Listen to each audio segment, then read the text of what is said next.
Nuacht TG4 agus cáil buinteach ag Árainn í Gaeltachta Padraig Jack ó Phláirte, agus é ag ibre a hen don Árainn is smó atá creaalta ar radio RTE. Chear a heachtain atá caite ag an Árainn ráthangach making sand ag bór na gartainna.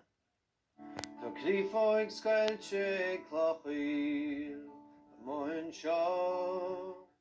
As inis mór Árainn, Padraig Jack ó Phláirte. Árainn is scríbnóir a bhfuil cáil baint amach ag gothain le gorid le Árainn faoin le áit thuachais. Cé bhfuil ceol agus Árainn de bhíonachán.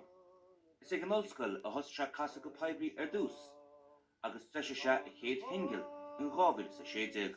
Tá go is clán ceolhar sa maiile in Aran, bhíoh maiile gúnaí scríbhóra agus tá golóir ceoltarí sa gláán.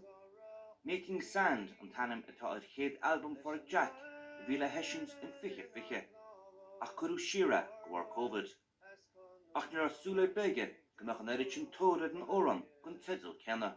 Nar chum amach an singil actually ní bhfuair sé níos an bhfuair sé mór an seint i chéad seachtain agus bhí me rála am héin, bhí me súil beidir le coppla ceann, gomach sé séintí coppla báta nóíar me súil go chuide bit, just hála sé agus for dúirt plíad in cinsearm Carol am láháin dúirt sé, looks like tú ibre héan ar ród agus níor san faoi agus so bhí sé sin go gas.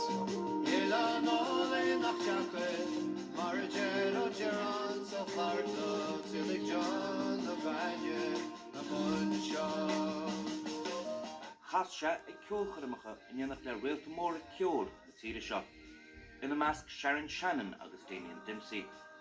Agus an tachtan seo thugann chuir se tús le na ceol féin ar an Luain.